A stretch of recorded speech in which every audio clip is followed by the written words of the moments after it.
ಎಲ್ರಿಗೂ ನಮಸ್ಕಾರ. ಚಂದನವನದ ಗತವೈಭವರಲ್ಲಿ ಒಬ್ಬರಾದಂಥ ಶಂಕರಣ್ಣ ಅವರ ಜನ್ಮದಿನ ನೆನೆಸ್ಕೊಂಡು ನಾನು ಮಾತು ಶುರು ಮಾಡ್ತೀನಿ. ಮೊದಲಿಗೆ ಸುದೀಪ್ ಸರ್ ಬಗ್ಗೆ ಹೇಳ್ತೀನಿ.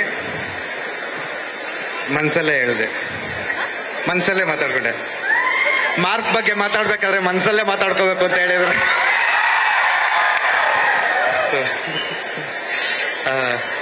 ತುಂಬಾ ಖುಷಿ ಆಯ್ತು ಸರ್, ನೀವು ಬಂದಿದ್ದೀರಿ ನಮಗೆ. ಇಡೀ ಕರ್ನಾಟಕನ 9:30ಗೆ ಟಿವಿ ಮುಂದೆ ಕೂರಿಸ್ತಾ ಇದ್ದೀರ ನೀವು. ನಿಮ್ನ ಕರ್ಕೊಂಬಂದು ನಾವು ಕೂರಿಸಿದೀವಿ. ಸೊ ನಾವು ಒಂಥರ ಗ್ರೇಟ್ ಆಗಿದ್ದೀವಿ ಇವತ್ತು. ಸೊ ತುಂಬಾ ಖುಷಿ ಆಯ್ತು ಸರ್ ನೀವು ಬಂದಿದ್ದು. ಚಿತ್ರದ ಬಗ್ಗೆ ಹೇಳ್ಬೇಕಂದ್ರೆ ಆಲ್ರೆಡಿ 3 ಪ್ರೆಸ್ ಮೀಟಲ್ಲೂ ನಾವು ಹೇಳಿದೀವಿ. So 2 song, 1 teaser, trailer, birthday ಎಲ್ಲ ಸೇರಿ ಅರೌಂಡ್ 14 ನಿಮಿಷ ಆಲ್ರೆಡಿ ಜನಕ್ಕೆ ತೋರಿಸಿರೋದ್ರಿಂದ ಆ 14 ನಿಮಿಷ ನೀವು ನೋಡಿ ನಿಮ್ಗೆ ಅದ್ರಲ್ಲಿ ಏನಾದ್ರೂ ವರ್ಕ್ ಆಯ್ತು ಅಂದ್ರೆ ದಯವಿಟ್ಟು ನಮ್ಮ ಸಿನಿಮಾಗೆ ಬನ್ನಿ. ವರ್ಕ್ ಆಗ್ಲಿಲ್ಲ ಅಂದ್ರೆ ನೀವು ಇಲ್ಲೇ ಡ್ರಾಪ್ ಆಗ್ಬಿಡಿ, ನಾವು ಇಲ್ಲೇ ಡ್ರಾಪ್ ಆಗ್ಬಿಡ್ತೀವಿ.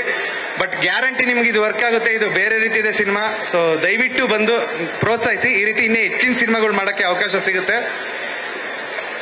ಒಂದು ನಂಬಿಕೆ ಇದೆ, ಈ ಸಿನಿಮಾ ರಿಲೀಸ್ ಆದ್ಮೇಲೆ ಇನ್ನ ಮೌತ್ ಪಬ್ಲಿಸಿಟಿ ತಗೊಂಡು ಇನ್ನ ಚೆನ್ನಾಗಿ ಹೋಗುತ್ತೆ ಅಂತ. ನಮ್ಮ ಸಿನಿಮಾಗೆ ಏನ್ ಕಮ್ಮಿ ಇತ್ತು ಅಂದ್ರೆ ಎಫರ್ಟ್ ಎಲ್ಲ ತುಂಬಾ ದೊಡ್ಡದಿತ್ತು, ಒಂದು ಸ್ಟಾರ್ ವ್ಯಾಲ್ಯೂ ಕಮ್ಮಿ ಇತ್ತು. ಸೊ ಅದನ್ನ ನಮ್ಮ ಚಿತ್ರರಂಗದ ಗಣ್ಯರು ಶಿವರಾಜ್ ಕುಮಾರ್ ಸರ್ ಮೊನ್ನೆ ಬಂದಿದ್ರು. ಇವತ್ತು ಸುದೀಪ್ ಸರ್ ಬರ್ತಾರೆ ಅನ್ನೋದೇ ನಮ್ಗೆ ದೊಡ್ಡ ವೈರಲ್ ನ್ಯೂಸ್ ಆಗಿತ್ತು. ಸೊ ಈಗ ಬಂದಿದ್ದಾರೆ. ಸೊ ಆ ಕಾರಣಕ್ಕಾಗಿ ನಮ್ಗೆಲ್ಲ ಸಿಗುತ್ತೆ, ಒಂದು ಒಳ್ಳೆ ಓಪನಿಂಗ್ ಸಿಗುತ್ತೆ.